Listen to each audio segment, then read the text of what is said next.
Welcome to Man Matters Podcast, where combat sports, mindset, and real-life lessons collide. Hosted by Dervin and Nate, we dive into jiu-jitsu, wrestling, MMA, and the grind that shapes athletes inside and outside the mat. Every episode we bring stories, strategies, and raw conversations that fuel growth, resilience, and community. Stay tuned because it's more than a fight, it's a lifestyle.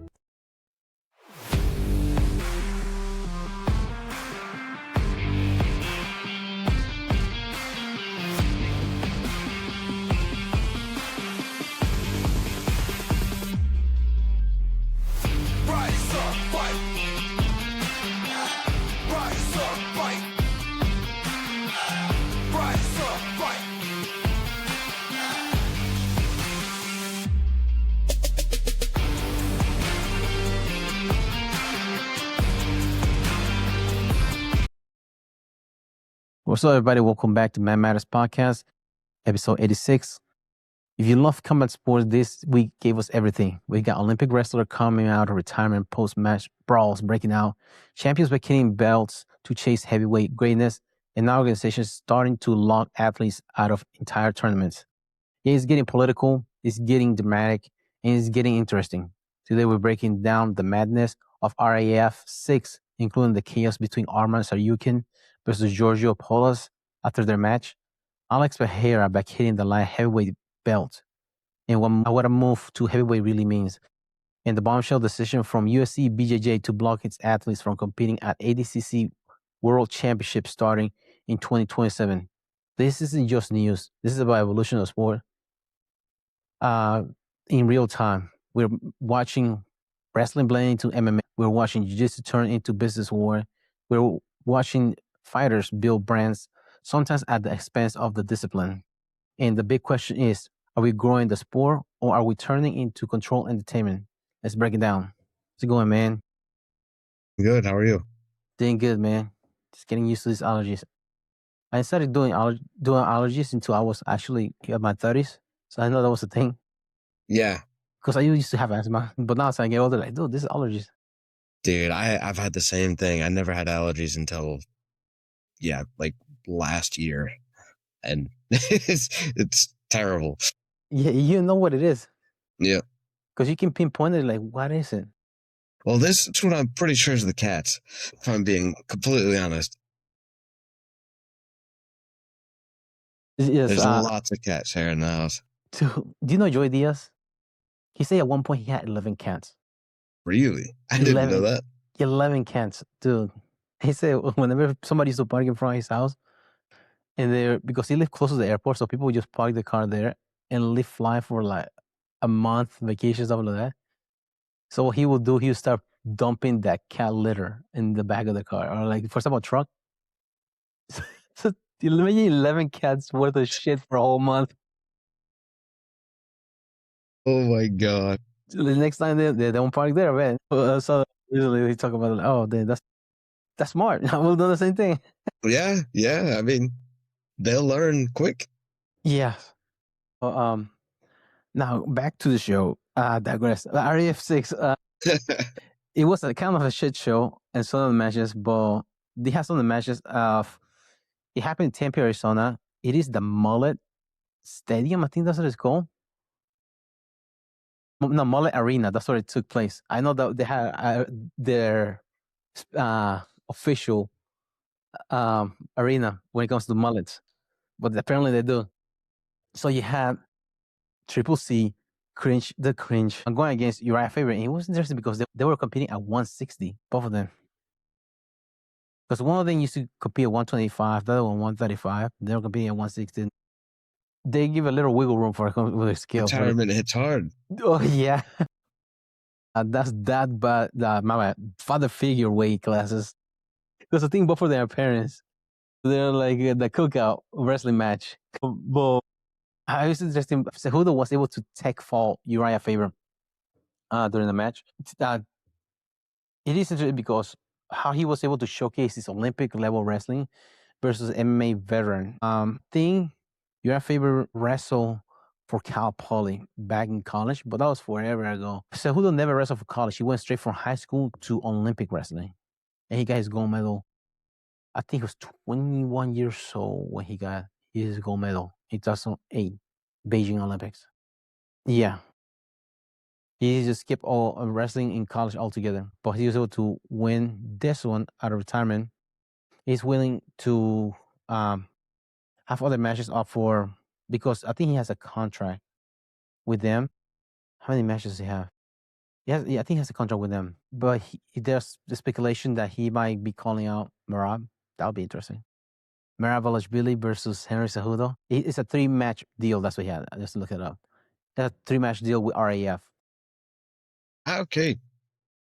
So he has options. I mean, they like crossing over, wrestling with MMA guys. Merab is a guy that he's willing to compete every other weekend if you let him. But trying to figure out, is there any other wrestler? Yeah, well, Michael Chandler. I was trying to remember if there's another current in the roster MMA fighter that will compete in this, but yeah, I'm not remember Michael Chandler did. So it won't be an issue for him to get RAF sign him for wrestling exhibition match. That's what he will consider. It's not really competitor. It is not a athletic commission that has to oversee it. Obviously, because of the weight classes. I mean, 160. Yeah. But another interesting match was David Carr. He defended his welterweight title against Baba Jenkins. He won 13-2. The match was Sahih Valencia. He's a world champion. Competed. Jordan Oliver, he won against Bob Marley. He's on the tear in there, but he likes to win close matches. I posted a video earlier about Keelan Jamison. It's Moxie Bull. That's his nickname on his Instagram. He went against Clay Wida. He beat Clay Wida, and he talked about how big of a win that was mentally, not just physically, mentally, emotionally, because he looked up to Clay Wida when he was coming up as a kid. He there went to college. He had a lot of struggle in life, tried to commit suicide a couple of times. He ended up in jail, homeless. And now he's able to build himself up as a brand and compete with somebody that he looked up to, and he was able to beat him. Then they ask him, what do you say the younger self? From this point, where you say he gave words of encouragement, just keep going because it will get better. And that was interesting that he gave that interview after being so open about it, that kind of situation, because it can happen to anybody. But the results that demonstrated in here that become like a showcase of both elite grapplers and crossover MMA talent, in which that's what it looks like in the business part for this event. That's what they're targeting towards, trying to get some of those fans for MMA to get interested into freestyle wrestling. How are wrestling and MMA grappling promotions interconnecting? Are fans better served by cross promotion or focus league? Doing a crossover of, for example, the MMA, or just having their own athletes to build them up and people eventually being grow into the organization? What should the team be? You mean like have athletes essentially start wrestling and like that's all they do? Mm-hmm. And then, you have your MMA guys that's all they do. No, as far as like, don't bring those MMA guys. Just have kind of like the Ultimate Fighter of freestyle wrestling. Just like organically build those people up, even though they're not as noticeable. They're not having much notoriety.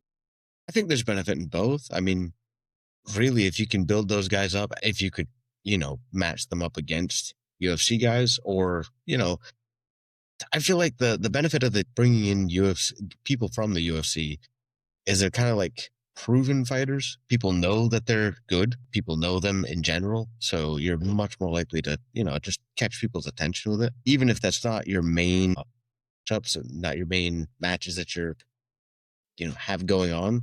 I think it helps to have some crossover. Yeah, I agree with that.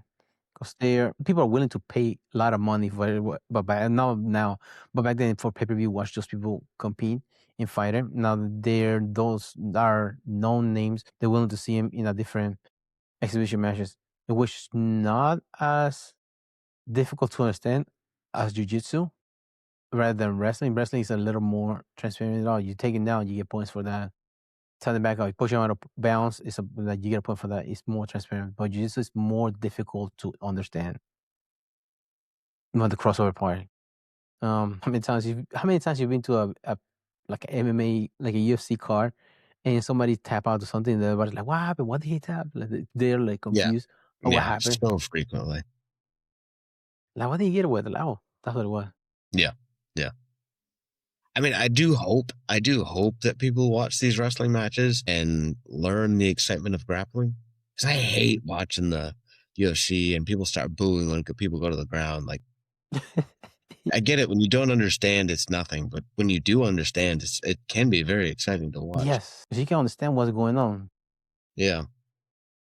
Instead of just being a bummer. Yeah. You want to Funny see that? fact- Go watch boxing.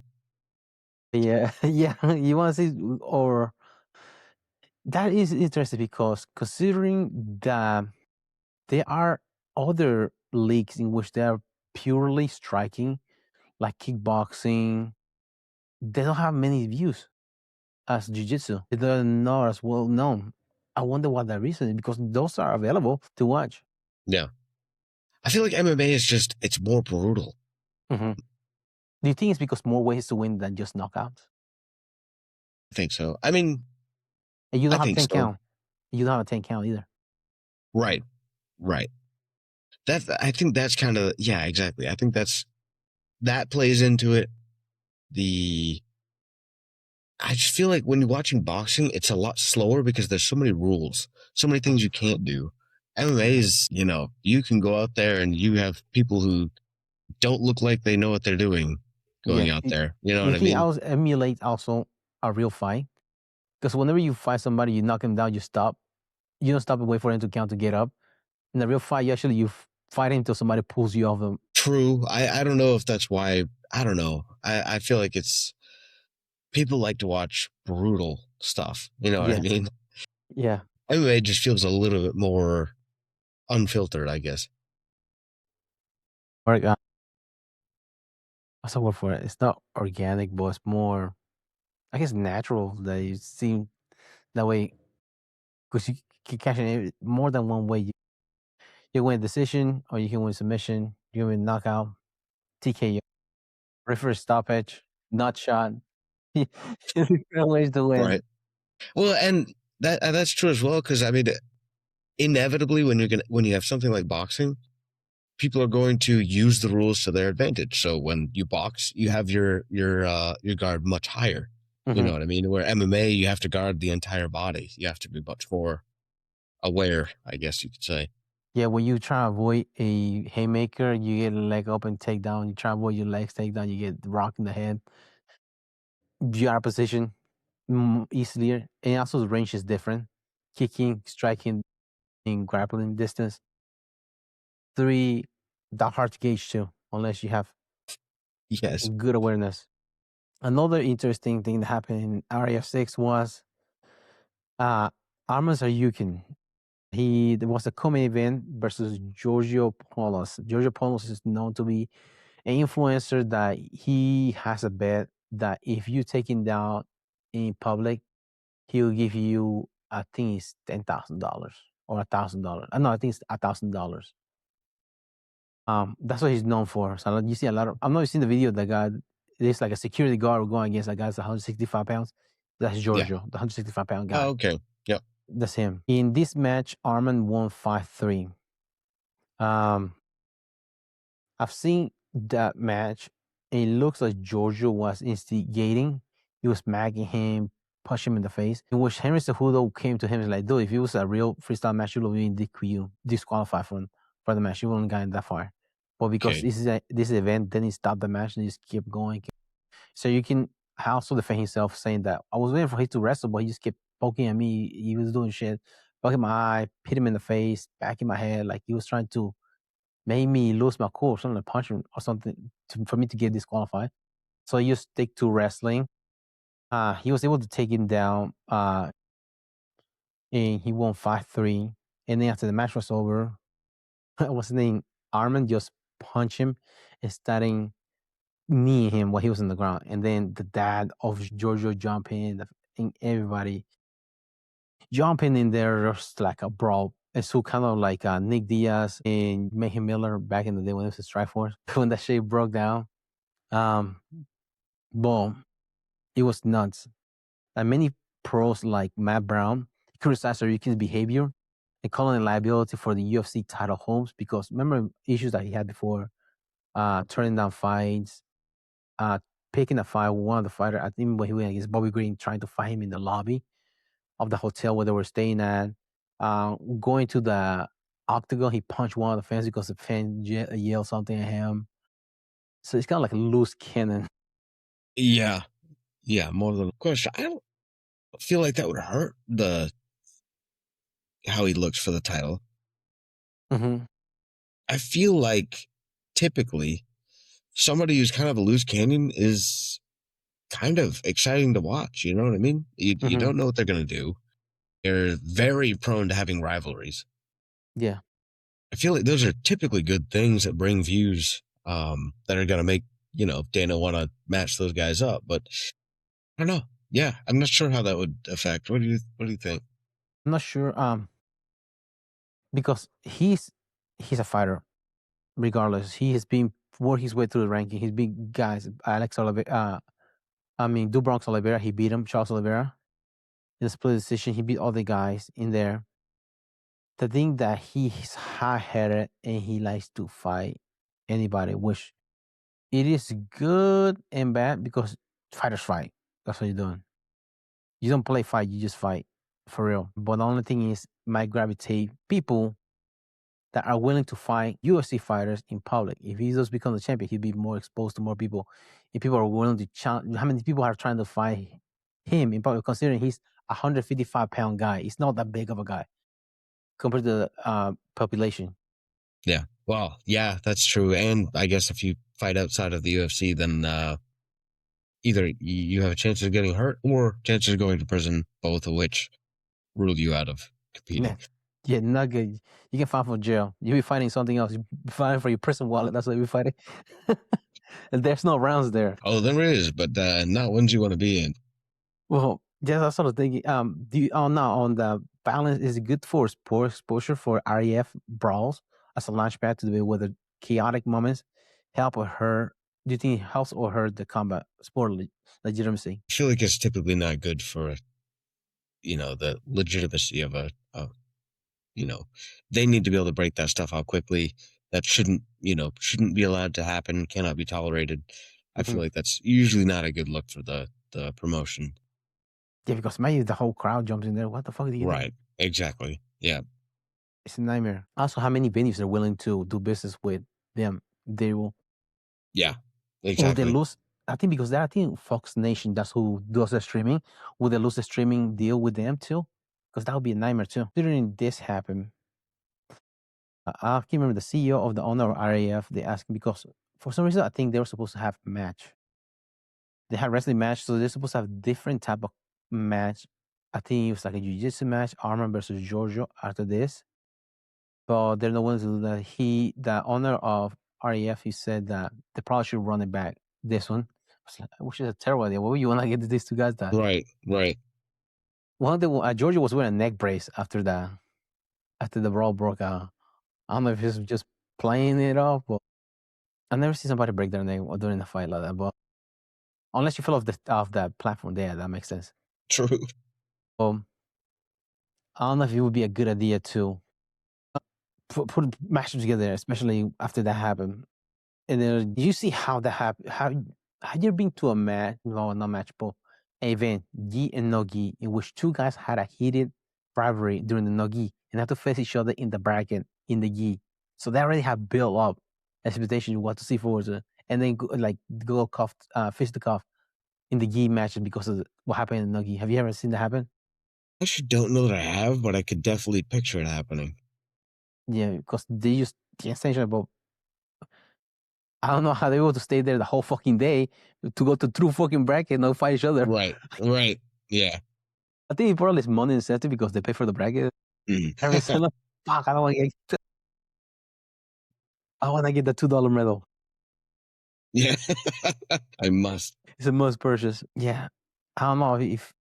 Because remember, they are also.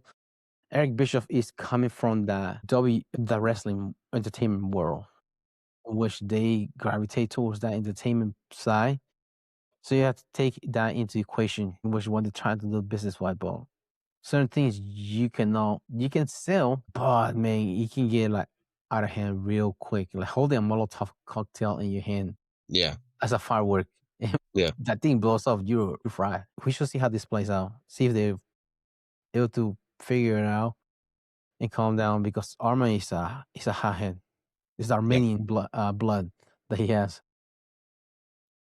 Now, speaking of fighters chasing bigger stages, Alex Pereira vacated the UFC light heavyweight title. He vacated the title, creating a vacancy for signaling he's likely moved to heavyweight next. And with him moving up, UFC had already booked Yuri Prochazka versus Carlos Ulberg. By the way, Yuri's supposed to have his kid coming in April. Has a kid on the way, too.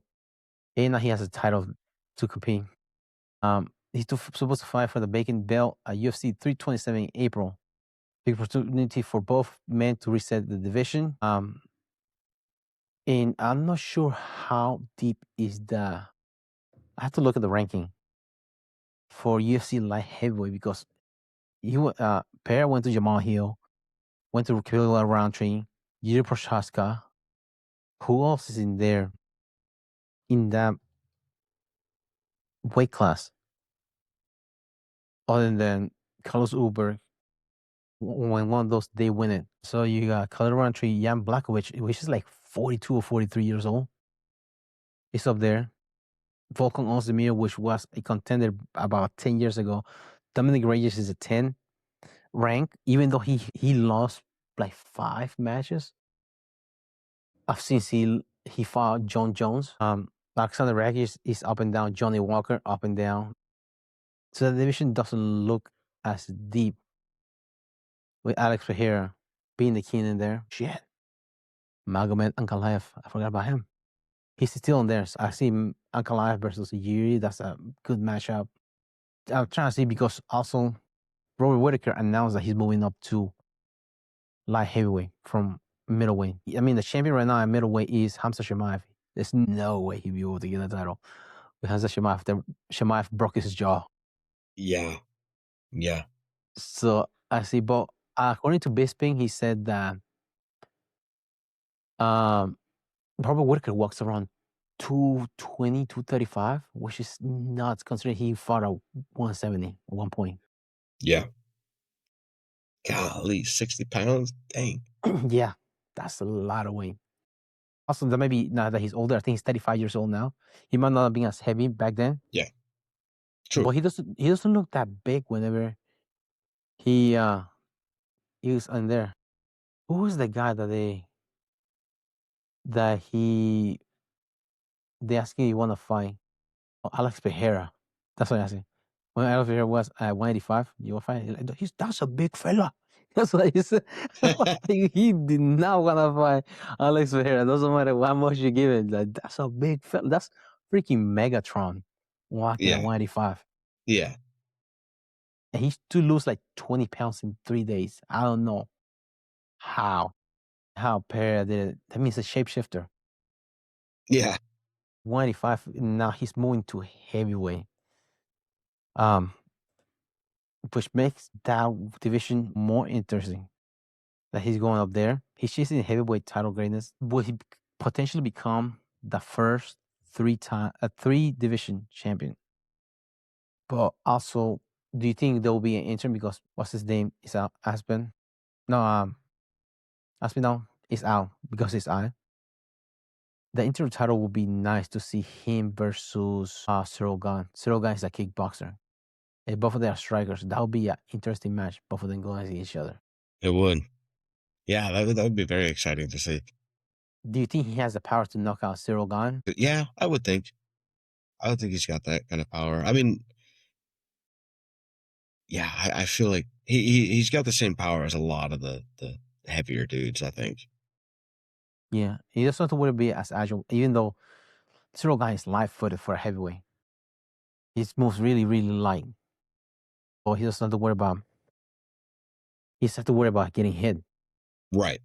Well, that is exactly it. I think he doesn't have to worry about his power. He has to worry about the opponent's power being more than what he's used to. Mm-hmm. Although he's very good at just, avoiding taking full force hits. Mm-hmm. He has a deadly left hook. He really literally sets off for somebody else a straight punch. Boom. Turns into it. Also, you have to take consideration that the people that he's going against, their hands are a lot bigger than when he was a middleweight. Yeah. Considerably bigger. Which I don't know what he walks around. Probably 230, 240. Pereira? Huh. Yeah. I thought it was something like that. Yeah. It depends what the guys walk around. How does this affect UFC matchmaking in the future for super fights? Now, if they bring back, what's the name? Francis Ngannou, that would be. Yeah. Francis Ngannou versus Pereira. Right. Because both are knockout kings. Mm-hmm. Putting lights out. I feel like Pereira would really beat. Because he likes to bomb rush. Yeah. Francis Ngannou. Yeah. And Pereira, he has that sneaky leg kick. Mm-hmm. I feel like Ngannou is not that skilled, relatively speaking. Obviously, he's very good, but he's just got immense power. Mm-hmm. And I think Pereira is not, I don't know, he's so good as well as powerful. I don't really see that. Yeah, I don't see that being a hard matchup for him. Yeah, but you saw in the boxing match of Joshua versus Francis Ngannou. Francis Ngannou was going against a boxer that's heavy-handed and he's skillful, and that's he put him lights out. I think twice he was able to knock him down, and the second one was game over. Boxers, they do land their punches harder. Have you ever heard of that? I'm sure. Yeah. Because that's what Pereira does really good, sitting on his punches. Have you heard that some people, they just throw a punch just to land rather than sit on the punch, throw the power?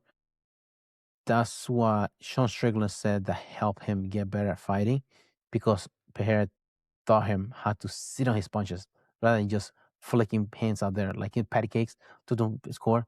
No, you have to sit on punches and throw with evil intention, which he's known for. Dude, do you see that video when he knocked out somebody's father of three accountant in a freaking practice, Pereira? No, I don't think so. There was a video going around that he just got back to the gym and he just freaking flatlined this guy during a sparring match. It's like, whoa, that was uncalled for. Was it unintentional? No, it was intentional. I guess the guy was turning it up and he took it to DEFCON 1. Just beat the fuck out of that guy. I don't know if it's this one, because there are several times in which people, they like to push and man, he just turns it off. Now, let me see. And people, of course, people are freaking egging that guy on. Fuck. Yeah. Dude, you got him, man. You got to get the room. He's fucking dead. My God. Put the fucking towel down. Don't throw the towel. Fucked up, man. But I think this is the one. Happened recently. Oh, he's gonna slip that right hand and drop it. Wait for that hook.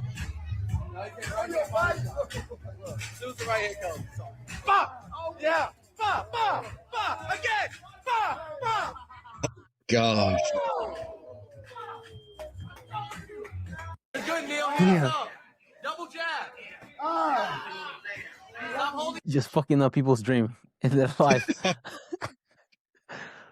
Dude, that's the equivalent of having an A1 N1 basketball player playing in a pickup game, but this guy just full contact, just trucking people. Yeah, of course, the other guy freaking IM on. Oh, yeah, you got it, man.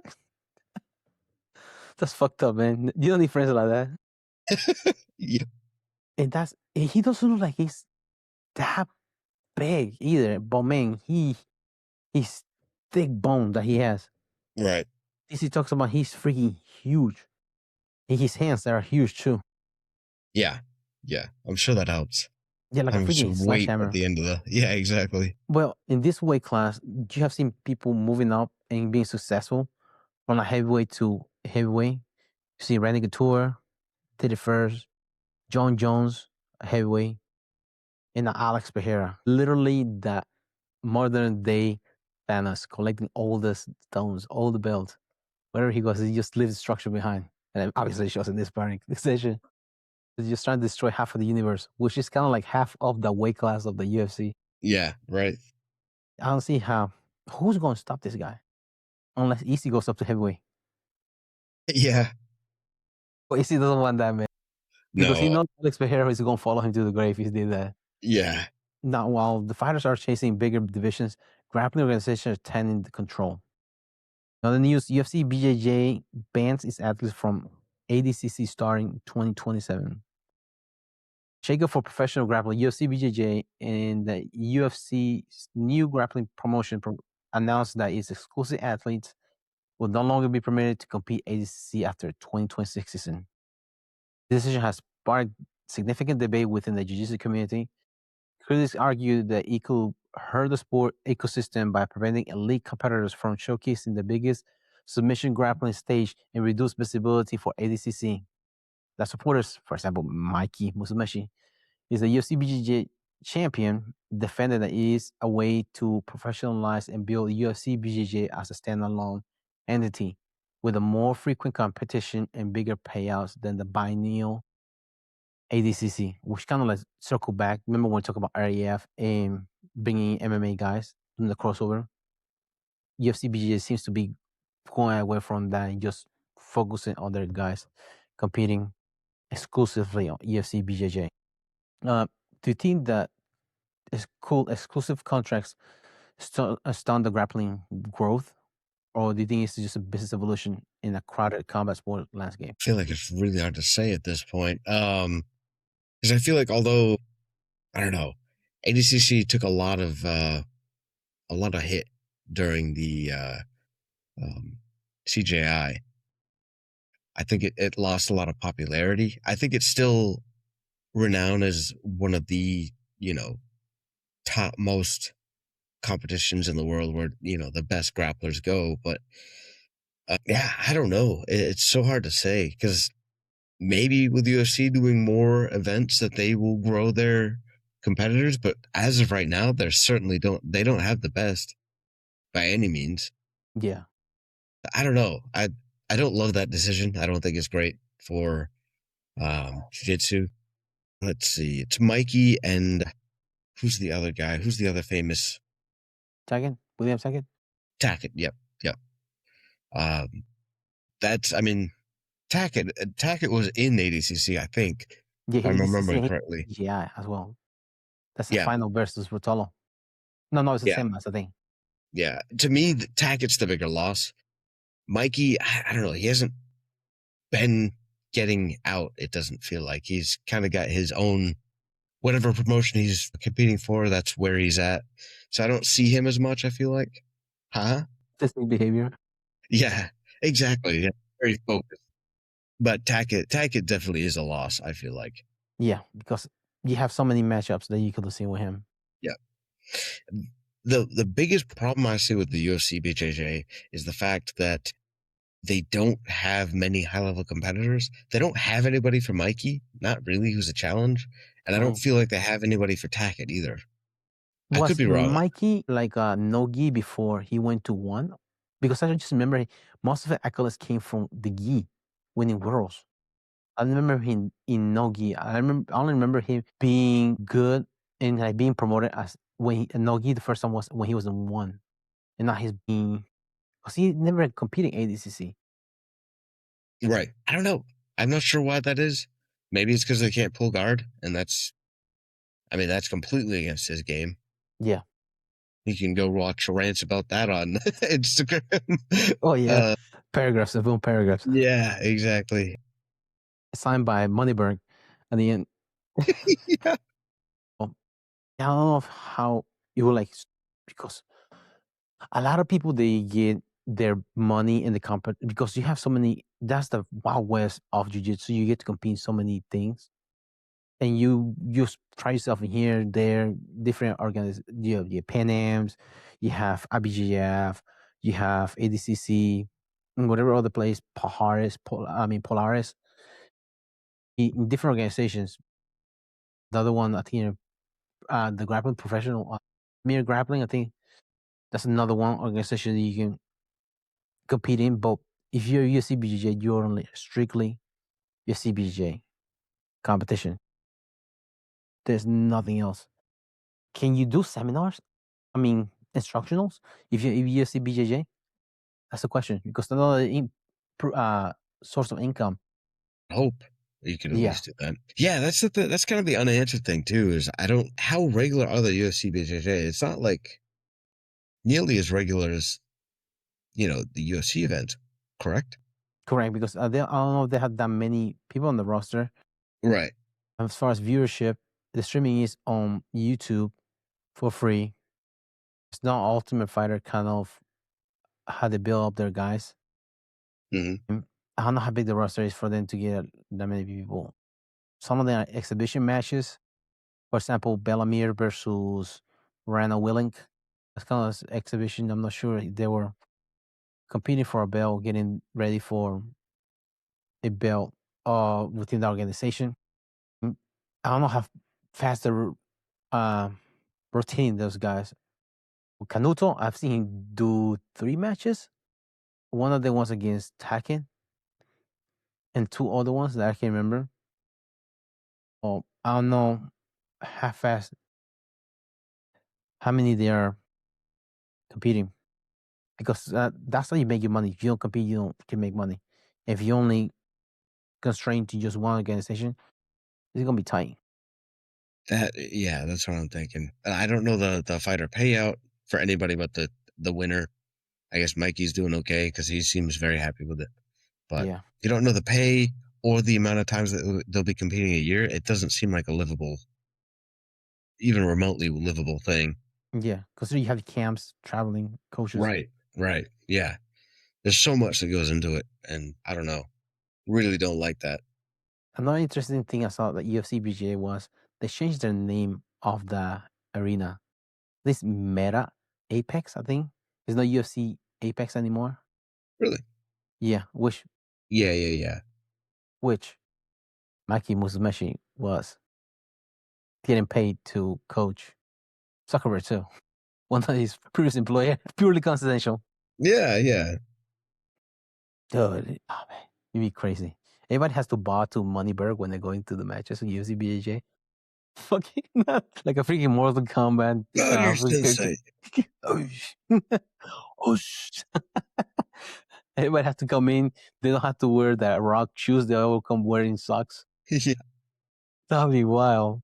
Yeah. And then going back to the exclusivity thing, that will force that organization.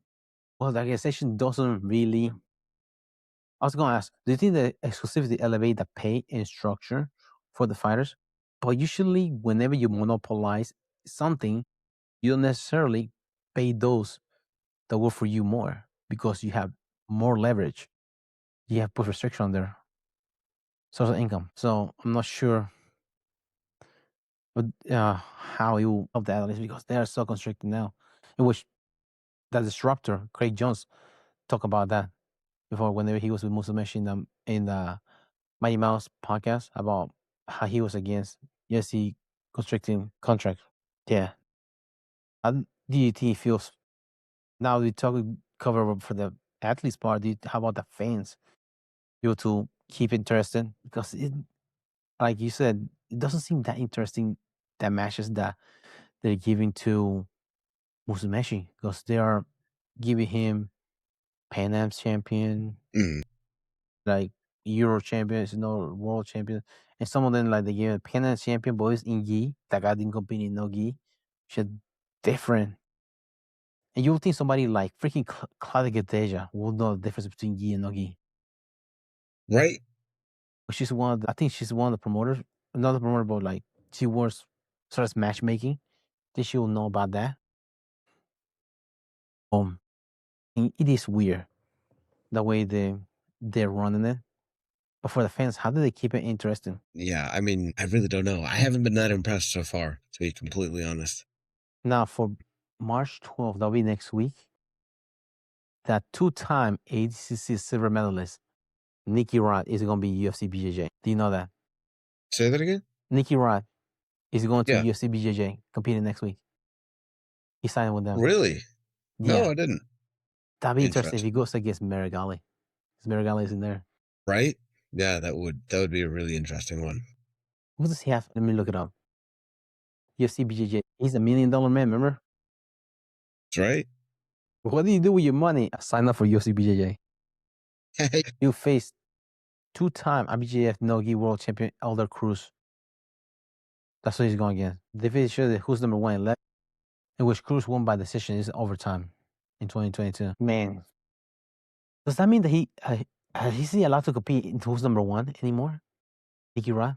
Not that he's UFC BJJ? Yeah. That's a lot of matches. Marigali did a couple of them too. But most of Nicky Rod were who's number 1 matches. Damn. So I feel like who's number 1 was the promotion that was most consistently putting on good fights. So yeah, in that way, I feel like UFC is detracting from jiu-jitsu. You know, it's they're pulling people from who's number 1. Yeah.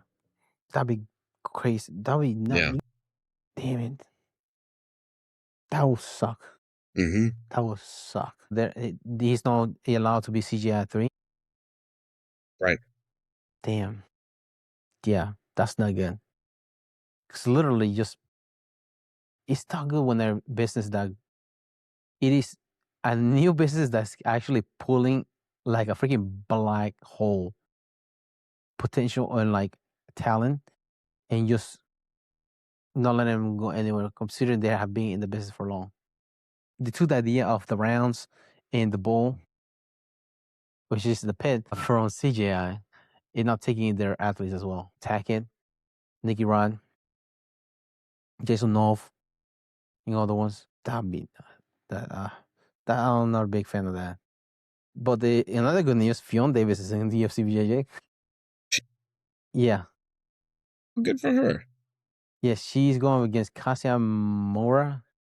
Somebody that really complains about women's pay. But meanwhile, do you see the membership, how much she charges at the gym? Yeah. I don't know how much she pays, but I've heard it's a lot. Yeah. What's the name of the gym in London? Is it Arman? No. That's $307 a month. It's wild. For membership there. She complaining about the membership of other gyms, like charging too much to the athletes that are not professional. I don't know. She's not complaining about that. She's complaining about people not getting paid fairly. How about charging people fairly? That's crazy. Yeah. Yeah. I don't know. I'll be honest. I just kind of got tired of hearing her talk. She just complains all the time, and it's not really logical complaints. Like, I don't know. Typical jiu-jitsu people ranting. Yeah. I mean, like, I get the complaints against ADCC, you know, not changing the prices and all that, but like, I don't know, her complaints are just like overboard. It felt like. That's recreational. That's a recreational hobby. Complaining. Yeah. Speaking of crazy preposterous brands, which the king of brands is freaking Gordon Ryan. Do you hear about their gym? $20,000 lifetime membership.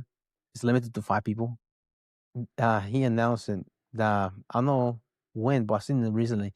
It's a lifetime membership for $20,000.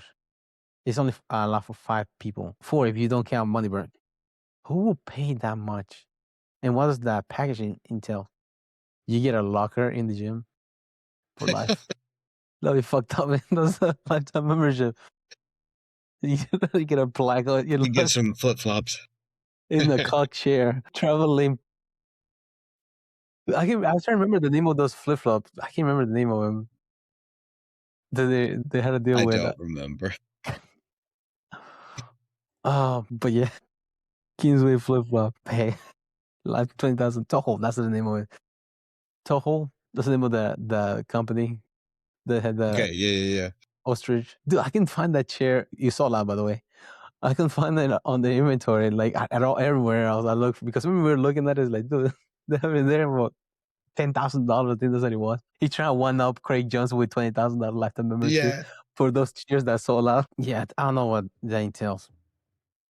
How much does he charge a month? I wonder, because like that's. I'm not sure, but he had the seminars were not that individual. They were crazy. outrageous. Yeah. Am I thinking right? That was like a $1,000 an hour or something like that. Yeah.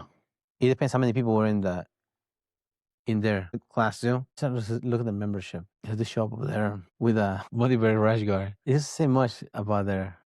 Do you get a discount if you wear a money brush Okay. card? Yeah, Hey man, I wanted to drop it. yeah, but you have to wear your socks the whole time you're enrolling the. You have to pay one way or another. Okay, so 3 classes a week is $350 a month. Yeah. The monthly membership for unlimited classes is $400 a month. And $350 a month for kids. Who's gonna pay that? Yeah. So you got, especially if you ever had like, God forbid, 2 kids you're trying to put in. Yeah, that's $700 a month. On just jiu-jitsu. who can afford that? You I better mean, hope maybe the wages are better in Texas. I don't know. the Menendez brothers' parents, hopefully they will not pay. Yeah. Ali, man. I wonder how many people he actually has. People in his gym? Yeah. I don't know. I feel like it can't be that many. No. How involved is Danaher his gym too? That's what I was wondering. Don't think of it. How involved is Danaher in both? I don't know. Because you're paying for Danaher knowledge as well. Is Danaher at Kingsway now? I see and here's some pictures where he's showing Danaher do move. But it's from his instructional, not so much for in the gym at Kingsway. But I've seen pictures of him at Kingsway. Also, you have Gary Tonin in there. I mean, they're very good guys. Yeah. Regardless, I couldn't afford it, but yeah. I don't know. I feel like that's the kind of the crazy thing is it's like, I feel like so much of jiu-jitsu is young guys who are barely scraping by trying to, learn and, make it big. And they're not going to be able to afford any of that. Yeah. What are those classes for? You know what I mean? Yeah, you can eat. You'll be making weight, no problem. Yeah. You have to go away because you can eat. Yeah, you're not eating at all. So hopefully you will find some sort of deal. You get mopping the mats, get a discount, or you get paid. Okay, so your actual membership came out of this paycheck, so you're not getting paid. Shit. Just go cry. So then, anyway. Gonna be real hungry this week. I mean, I wonder if I guess maybe his competition team would get a discount, maybe. I don't know. Because you have Elena, you have Mergali, you have Elmore that are in the team as well. Which you would think that your competitors, you want to take care of them as well. You there? As far as the membership, Luke Griffith as well is in there too. They gotta have something of a discount for those guys at least. Giancarlo, not how much knowledge Giancarlo has. Giancarlo Bodoni. Yeah. Hopefully he's spreading the wealth with those guys as well, competitors. Hopefully, yeah. Because if it's a big gym, you cannot take too many classes on. So you break out their schedule. Okay, this block of hours is for instructional for you guys competitors, and the other block is for competition training. Because you cannot train all freaking day. Right. Probably the newer people like Elena and Leno Elmore, they're younger. So probably get more out of them. As far as the coaching. Well, I don't see Sunny here. Where is she? Yeah, it's crazy. I don't know. She's traveling, I guess. Running away from the cops. Boys, what you gonna do? Oh, man. Dude. It is crazy. $400 a month. Yikes. That's a lot of guitas. Now, another news. I think I didn't hear my notes, but UFC 326 is going on this weekend. Do you wanna go over what picks you have for this weekend? Yeah, sure. Go over some of the notable fighters that are in here. For the prelims, they have former champion Cody Garbrandt. He's going to be the main event of the prelims. But also we saw some drops from here as well. Brian Ortega was supposed to go against Renato Moicano. That got dropped. That would have been a good fight, though. I think it's going up to lightweight, 155. But Cody Garbrandt going against Long Xiao. I don't know how many fights Cody Garbrandt has left in his contract. That's or the thing. In his chin. Yeah, it really feels like he's done. He has only won 3 of his last 10 fights. 3-7. That's dating back to 9 years ago. That's the thing. He's been on such a losing streak. I don't know much about Zhao Long, I guess is how you say his name. Yeah. But he's got way more matches, way more fights than Cody. Yeah. And that's the last time he won. He's been Xiaolong the last time. Of course he's going to face Xiaolong. Yeah. Zhao Long has more wins than Cody has fights. 27-10. 37 fight. That doesn't bode well for Cody, I think. How old is Xiaolong? 27 years old. And he's young. Yeah, that's not good. That's not good. That does not look good for Cody. I guess you're giving it to Xiaolong. Try to see what his most of his fights, his record. I can find his record as far as like wins. It's another Xiaolong that pop up on Topology is like 0-1. I don't think that's the guy. Yeah. I think Topology is racist. He lost against Sonya Dawn, Mikwang Lee, TKO, lost against Lee Shanho. So he's coming from the Dana White Contender Series back in 2021. He lost against Christian Quinones. Road to UFC. He won 2 there. Decision and a major decision. Then when he came in, he lost in 2024, 2 years ago. Split decision. Then he won by TKO and lost last unanimous decision against Song Yudong. No, Yo Sudan. So yeah. I don't know if it's the Vulcans that are defeating him for the 27-10 record, but I see what he's in the prelims. But Cody Garbrandt also look good for him. They're a good outlook for this match coming up. So probably give it to him. Now in the main card, they had Drew Dober versus Michael Johnson. 2 guys that are long in the tooth. Michael Johnson, he is 39 years old. Last one, I think he lost. That he won against Seth Hoover. Which was impressive. Just tagging him. He was the underdog. It was the Louisiana car. I think that was the car where they retire the Diamond, Dustin Poirier. But he was really, really fast. Consider somebody 39 years old at lightweight. He's in a 3-5 winning streak. Michael Johnson. Drew Dober, he won the last one, but he got lost at doctor stoppage against Gene Silva.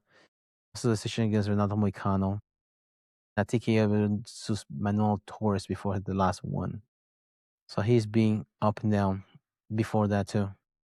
It's not good when you see a fighter losing back to back, but losing 3 in a row is not good either. He won the last one, TKO, but he was one point was deducted round 3 due to an illegal groin strike. But it still came out 5-9. That was the Rainier the Raider versus Allen match back in October. But who do you see this one winning? Think Michael Johnson or Dober? No, I feel that that's tight. I think Michael Johnson will have, because he's at 3-5 winning, because it seems like they have a resurgence, kind of the opposite of Cody Garbrandt. But I don't know whatever he's doing. 3-5 winning streak, and also kind of the same level fighter that he's going against Drew Dober, 37 years old. Michael Johnson's 39 years old. So kind of the same level feel going against each other. He's not somebody younger. So I think Michael Johnson seems to be favorable in this fight. Yeah. Likely to keep that winning streak going. Yes. Against somebody just moving her up the ranking. They have Massachusetts' own Rob Font, versus Raul Chihuahua Rosas Jr. Canada was 38 years old, Raw Fawn versus 21-year-old Raul. Fawn, he has a couple of.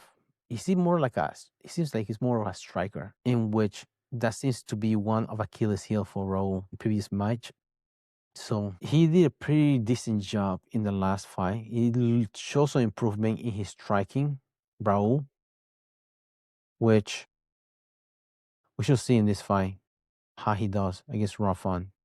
Curious to see. I felt like Raul, the match that Raul lost, I felt like he was overly cocky. I feel like that's kind of what got him in trouble with that one. So I am curious to see if maybe he's learned and he's going in with a different mindset. Mm-hmm. Also, at 21, I'm sure he's learning very fast. You know, he's still, very steadily increasing his skill level. So I'm pretty curious to see how that goes. Yeah, his learning curve is different. That's the only loss that he had. Right. Which was a catch weight because his opponent missed weight. After that, he got TKO performance of the night.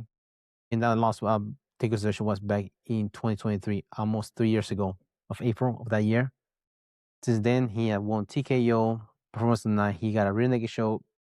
That was a performance of the night as well against Ricky Turcios.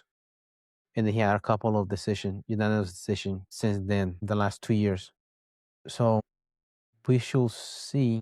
And I mean, you can't really deny the advantage of being 21 versus 38. I think that's also a significant factor in Raul's favor. Yeah. Father Time is undefeated for a reason. Might be one thing, but reaction time is another thing too. Timing can be good, but you cannot react to something. Deep water. Now going back to Reina the Ritter. Reina the Ritter in this fight is going to be the co-main event versus Xiao Borralo.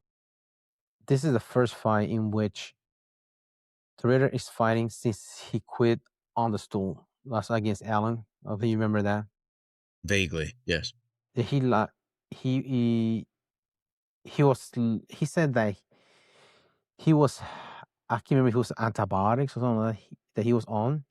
And he already was losing, I think, the last 4 rounds. He was going to the 5th round. So like he wasn't finding a way to win. He wasn't able to knock out the guy. He was getting taken down. I see a couple of armbar attempts, but he was just getting pinned down to the guy. His ground game wasn't there. So he just decided to just call it in. But she was in a good trajectory for becoming a contender for the title after beating guys like Robert Whitaker. He beat Paul Nickel. He beat who was he? He was in the trajectory to become a Kevin Holland, another guy that he beat. He submitted Kevin Holland. So he looked like he was on the trajectory, and he was a finisher as well. But we should see how he bounces back from that match. Please, hopefully we see good things. Yeah. And considering he also was one championship, with his one championship, he was a light heavyweight and a heavyweight champion, I think. He's middleweight and light heavyweight. That's what it was. 2 different weight class champion. So we shall see how he performed this one. Now, the guy that he's going against, he lost his last match, but he has been on a tear before that. He's one of the guys, I think he fights out of the Brazil's Fighting Nerds team. He beat Jared Cannonier a decision. He beat TKO Paul Craig, notable wins that he had. I think he's probably more inclined for the Ritter, even though he lost the last one. But both of them coming out losses. Well, say that.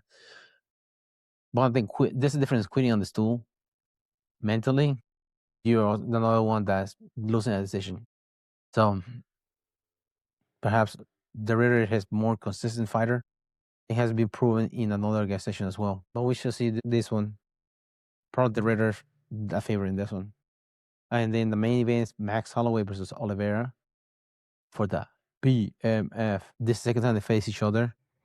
in which Holloway won the first one of 10 years ago. Max Holloway is on a tear as far as like rematches nowadays. Considering he didn't win. One of his worst rematches was against Volkanovski. He lost against him 3 times, but other than that, well, in this one, the first time Max Holloway went against Charles Oliveira, he beat him by KO in the first round. I can't remember. This is the one where he has complained about a rib or something like that went out, and then they called the fight. Of Charles Oliveira was complaining about it, but this will be interesting. Yeah. How do you think that's going to go? Good question. Max Holloway has only one loss. No, he hasn't lost at 155, has he? Because he beat Dustin Poirier. He beat Justin Gaethje 155. He lost against Pereira at 145. He got knocked out, but he hasn't lost at 155. He's a big Hawaiian too. Also, he only fought once last year against Poirier. That's the only fight that he had.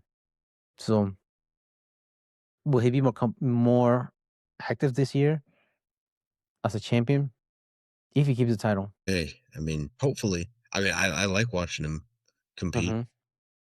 Yeah. He's 3 months in. I could see him getting in another fight this year at least. Yeah. Because the last one, he was only July. That's the last time. Right. He had a fight. Charles Oliveira is 36 years old. Rebrand himself as a predator. Max Holloway is only 34 years old. He's been fighting forever. Feels like he's been doing it forever, yeah. I think he was 18 when he first started the UFC. Yeah. So 16 years, I think, so not being the roster. But Oliveira, Max Oliveira, he has lost against Tsarukyan once a close decision, knocked out by Pereira. No, not Pereira, but what's his name? Up to Poirier. Then lost against Islam Makhachev. 1, 2, 3, 4, 5, 6. So he's 3-3 in the last one. Last one being face crank against Matthews Gainrod Abrigo. Beat Michael Chandler. He already beat him before then, twice. And then the Neil Dariush TKO. You have to take consideration how the people that he went against in those wins. Neil Dariush hasn't been consistent since he was almost there, but Neil Dariush, he had some crazy winning streak. He took some time off and then he hasn't been the same after that. So take that in consideration against Oliveira for that win. The Chandler, the real estate salesman, I think he has only 2 wins, Hooker and Tony Ferguson, I think, in the UFC. After that, other than that, he has lost everything else. And Gamrot too. So I'm not sure. I think probably I think I'm giving it to Max Holloway this one. Holloway's been doing so well. He seems like a kind of unstoppable force at the moment.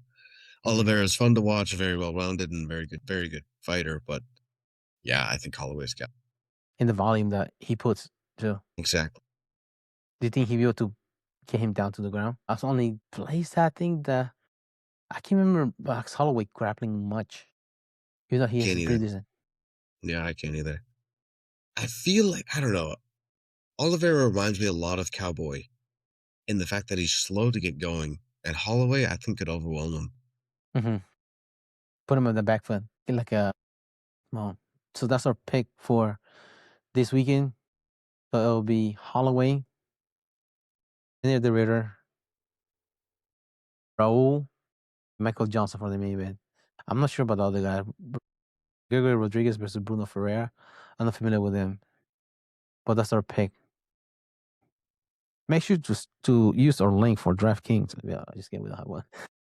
Yeah, man, I don't have anything else. Do you have anything else? Okay. You want to close that? Thank you guys for listening. Give us a listen on Spotify, YouTube, Amazon Music, iTunes, and iHeartRadio. Thank you guys again for listening. Let us know what you like, what you don't like. Follow us on Instagram. Thank you guys.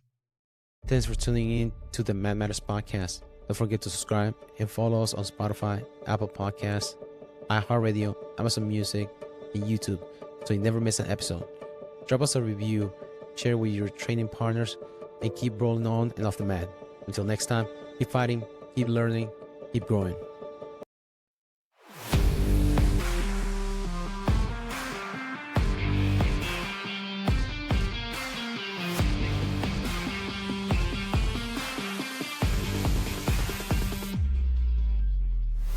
Rise up, fight.